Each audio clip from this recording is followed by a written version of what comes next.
Jako że jestem już po robocie, postanowiłem siebie samego uszczęśliwić i dołączyć do tych wszystkich szczęściarzy, którzy siedzą przy tych stoliczkach fajnych, więc wjechała już Cerveza i teraz wjedzie Focaccia.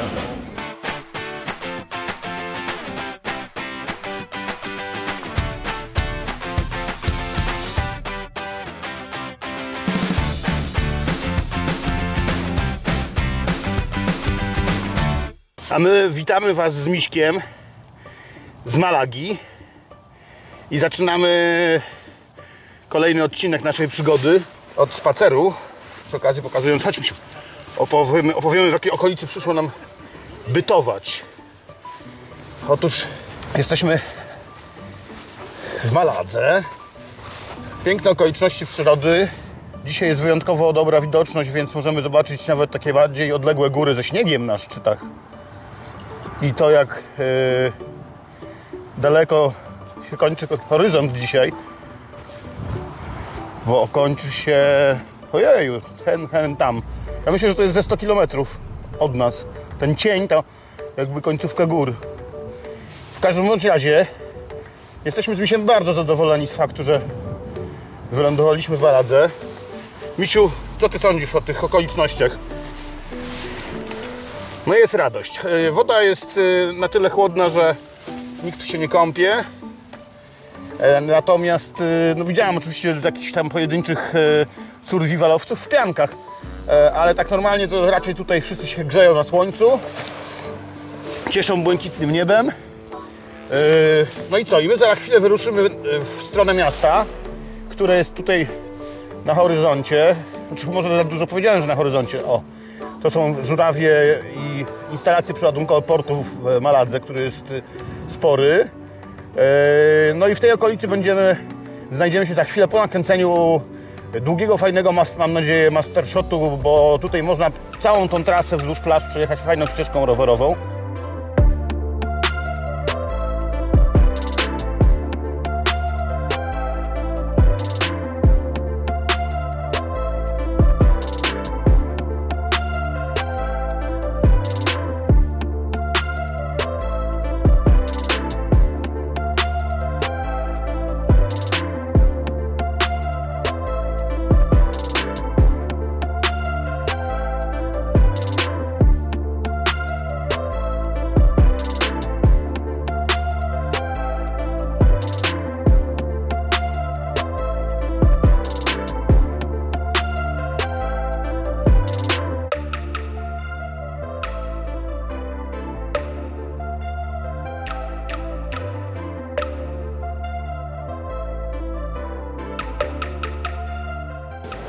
I wracamy na gwarne, pełne życia ulicę Malagi. No jak widać, do zakazu jeżdżenia na kółkach tutaj tradycyjnie Hiszpanie podchodzą z rezerwą. Ale to też jest tak, że jeszcze nie widziałem, żeby ktoś to robił źle. To znaczy, że jakaś tam zbyt agresywna jazda, czy też ryzykowna. Raczej wszyscy zwalniają wśród ludzi. Są do siebie milaści i no po prostu dobrze się człowiek czuje w tej przestrzeni i z tymi ludźmi. Lubię Hiszpanów. Po iluś tygodniach bycia z nimi wiem już, że to nie jest wrażenie błędne. Wiem, że nie jest to jakiś pozór. Nie czułem kiedyś do końca Hiszpanii aż tak bardzo. To się zaczęło zmieniać w momencie, kiedy pojawiły się city breaki i pamiętam, jak odkrywaliśmy pierwszy raz Madryt z moją dziewczyną. Madryt, w którym nam się cholernie spodobało. Na tyle, że jeździliśmy tam po pierwszym wyjeździe, natychmiast powtórzyliśmy, pojechaliśmy tam ponownie. Mieszkaliśmy w dzielnicy Hueca, to jest taka dzielnica w Madrycie gejowska, LGBT. O, tutaj wyciągnie gwar. Tu się coś dzieje.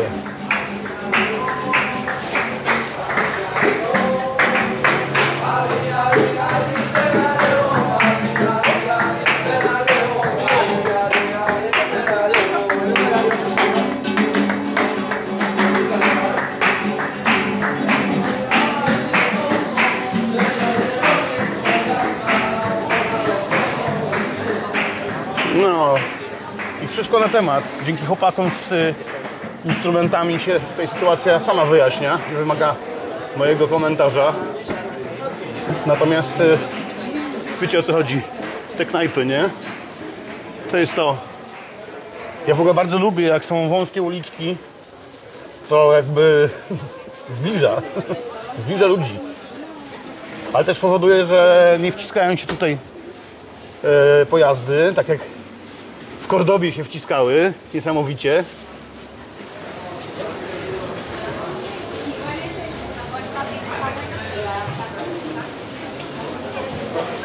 Tutaj mądrze zrobili, że ich nie wpuścili.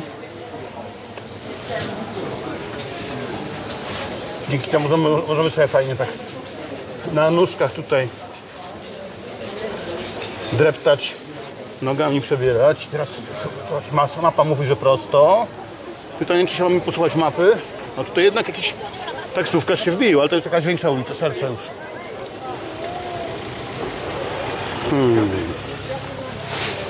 Kraina mięcha. No wiadomo, że pyszne są te kanapki i te długo dojrzewające mięcha andaluzyjskie są godne zgrzeszenia. Nie powinienem tego mówić, jeśli chodzi o moją filozofię życiową oraz open eyes economy, ale też umówmy się, że cały czas ma nam towarzyszyć zdrowy rozsądek w tych naszych peregrinacjach przez Europę i jak wiemy, nadgorliwość może być gorsza od faszyzmu. W związku z tym nie ukrywam, że parę razy już spróbowałem tego typu specjałów i nie pożałowałem. No i to są te fajne, ciągłe próby wprowadzenia do przestrzeni miejskiej sztuki współczesnej. I widzicie, te panie siedzące na krzesełkach. Ja to po prostu uwielbiam. Jeszcze parę razy zakręcę inaczej niż mi mówi mapa Google'a, bo po prostu żal mi z tego miasta wychodzić. Tak jakoś się dobrze tutaj z tymi klimatami czuję.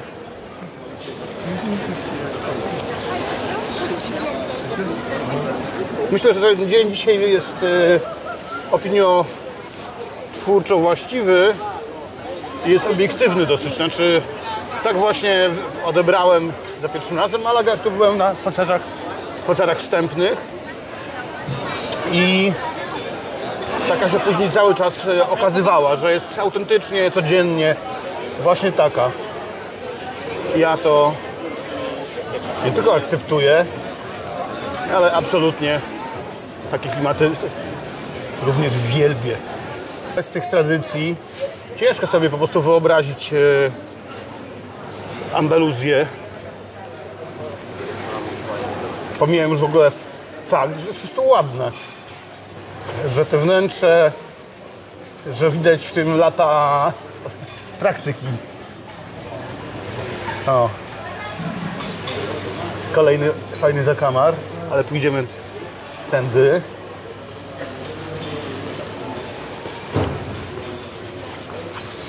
Tu nawet mimo tego, że temperatura jest bardzo cywilizowana, to jeszcze gości się dogrzewa z troską. Fasady, dekoracje, klimaciki. No mnie to rusza. Trochę podpatrzymy szpiegowsko, jak sobie miejscowi fajnie siedzą przy stolikach tutaj. Wiecie, o co chodzi, prawdziwe życie. Taki klasyk.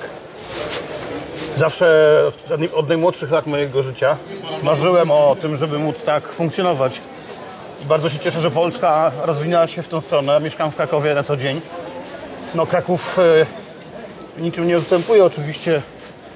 Jest zawodnikiem w kategorii ciężkiej, więc nie ustępuje w niczym, jeżeli chodzi o lifestyle. Najlepszym miastem świata.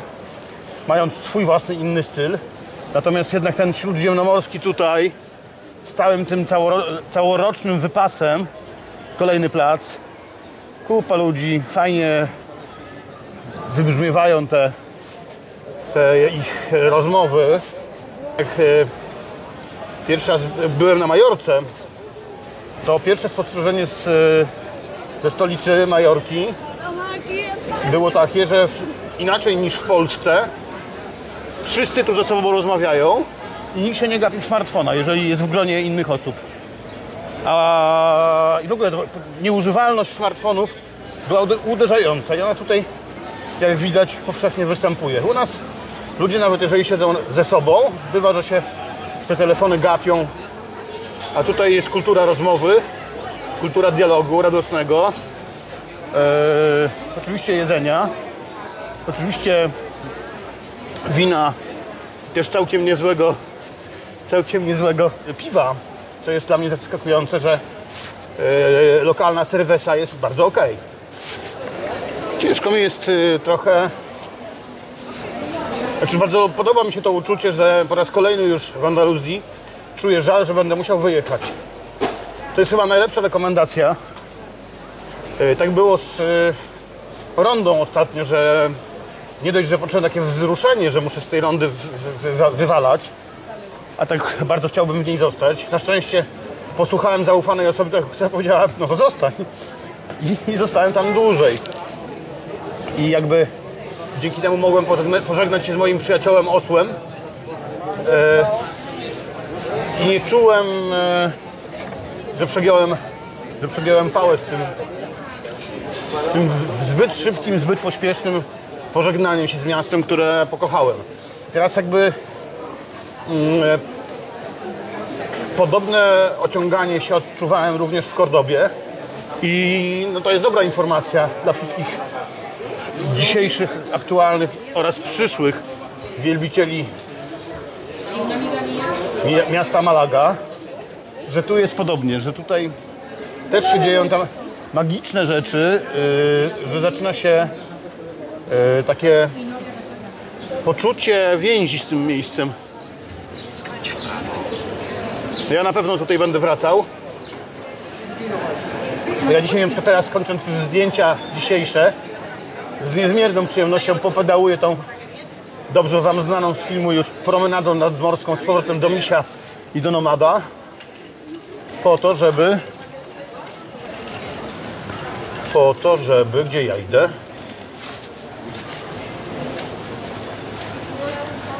Żeby sensownie spędzić z Misiem ten wieczorny czas, który bardzo lubię na tym placu. A tak, trafiliśmy, bo teraz szukamy czarnej mamby, czyli wracamy do naszego roweru, który nas tutaj przetransportował. To już z widoku już nam znany, więc tylko rzut oka na czarną mambę, której na pewno nikt nam nie ukradł, bo kolejnym komentarzem na temat Malagi jest to, że tu jest bezpiecznie. Nie czułem się ani razu zagrożony, pomimo różnych plotek i sugestii, do których dotarłem wcześniej w internecie. Oczywiście na pewno zdarzają się tu jakieś nieprzyjemne klimaty, ale moja pewność siebie, którą przed chwilą okazałem, oczywiście jest nagrodzona.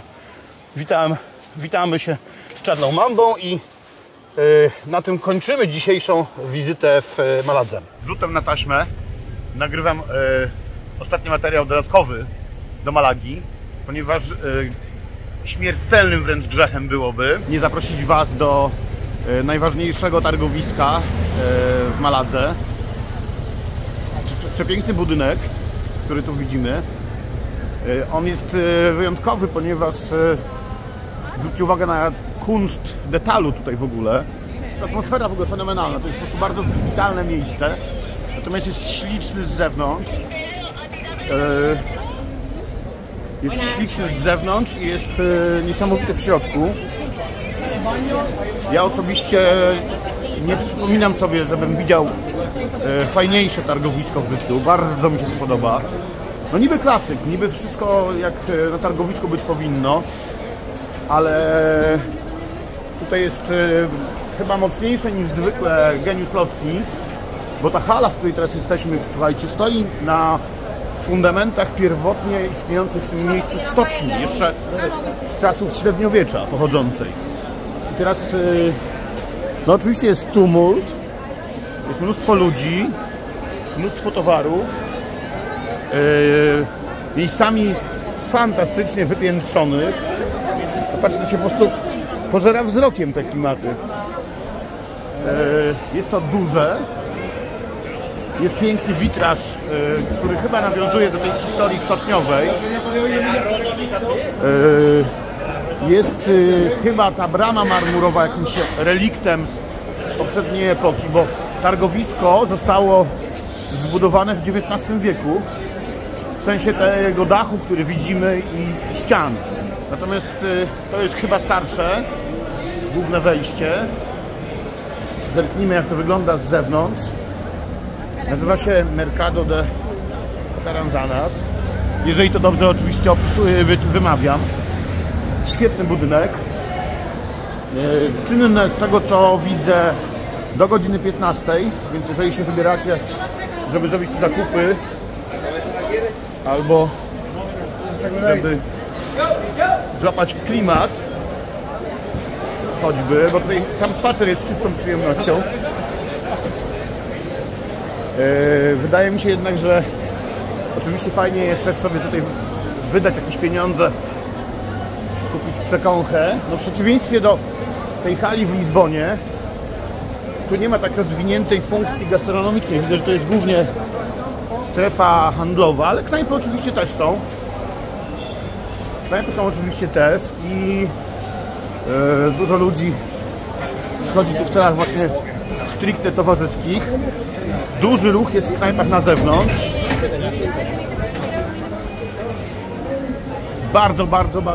Bardzo fajne miejsce. Również otoczenie jest bardzo żwawe. To jest oczywiście ścisłe centrum, tuż no, jakby obrzeżu całego Starego Miasta. Fantastyko. Jeszcze sobie zrobimy przejazd tą pierzeją. Nie jest zbyt wrzaskliwie.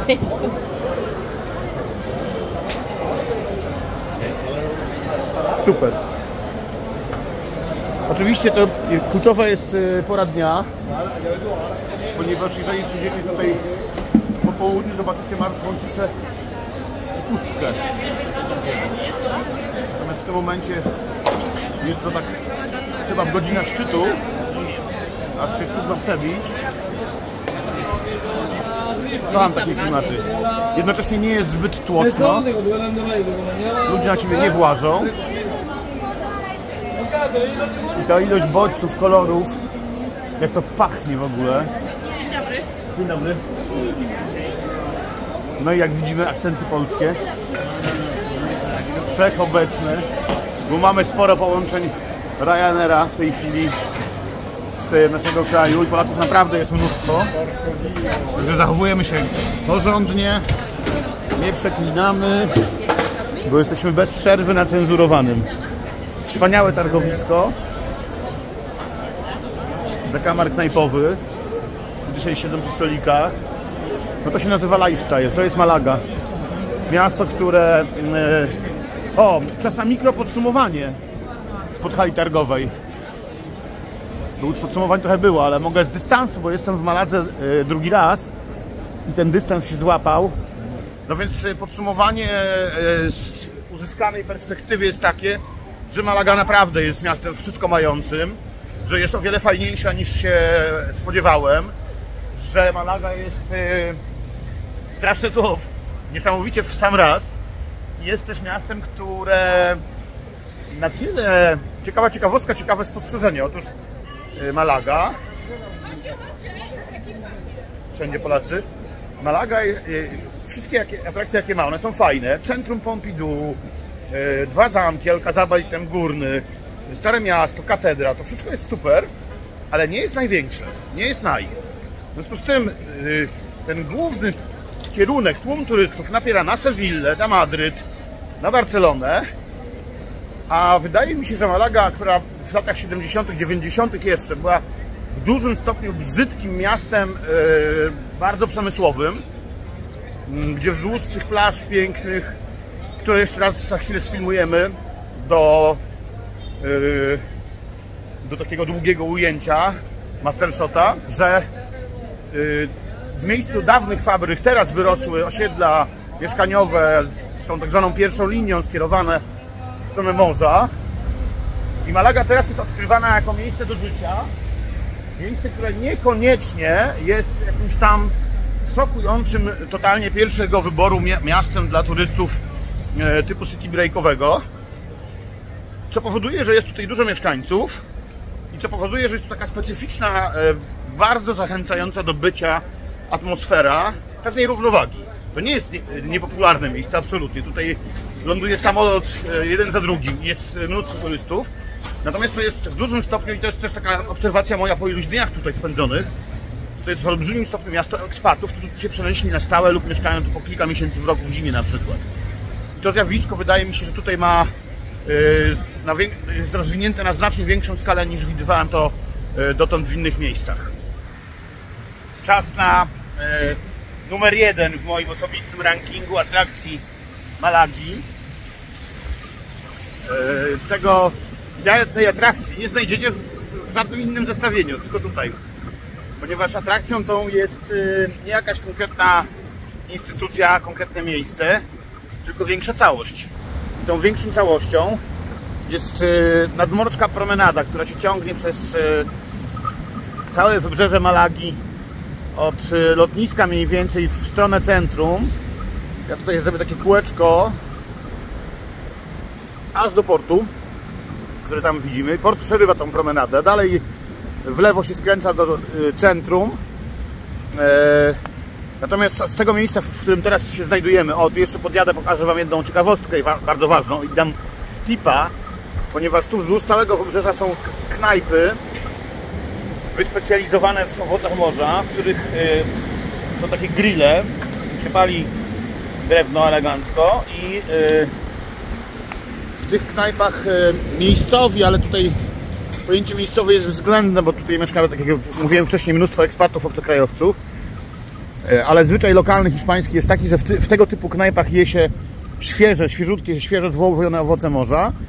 Z tego grilla właśnie, który przed chwilą pokazywałem, a tam właśnie pan teraz przekłada drewienka, na to bezpośrednio się wrzuca rybę, śmiernicę, no mnóstwo tutaj pysznych rzeczy jest. I te knajpy, uwaga, są czynne do godziny 15-16, potem się zamykają. Także tutaj się je podczas siesty, czyli między 13-14 najwcześniej, a 15-16 właśnie. I takich grilli wzdłuż wybrzeża jest ileś. Koniecznie trzeba tego spróbować, żeby w pełni poczuć się ugoszczonym w Maladze.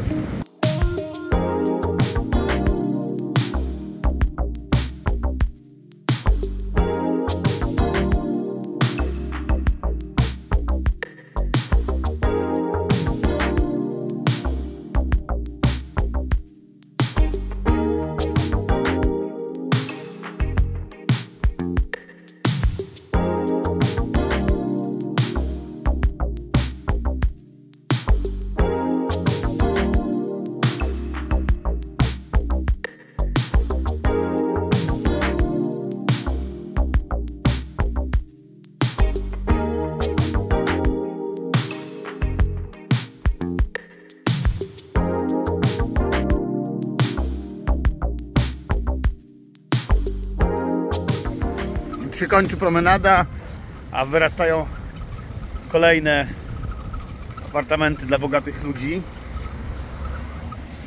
A my się zbliżamy w tym momencie, już koniec Mastershota, a my się zbliżamy na Tortugę, czyli moją ulubioną, nielegalną przestrzeń karawaningową. Bo tutaj są znaki, że nie wolno, ale władze miasta uznały, że poza sezonem nie będą tutaj karać mandatami kamperowców. No i jest ich tutaj mnóstwo. Bardzo fajne miejsce, bo przy samej plaży. Jestem tutaj już pewnie siódmą dobę łącznie, z pierwszym i drugim wyjazdem. No i to jest taki mój kolejny iberyjski dom. Lubię. Nie tylko zresztą lubię ja, ale również lubi jeszcze ktoś inny. Nie wiem, czy się spodziewacie, kim ten ktoś jest, ale to jest oczywiście O Jezus.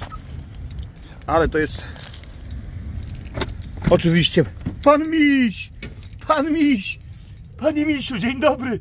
Dzień dobry, wróciłem do ciebie. Pan Miś tu pilnuje.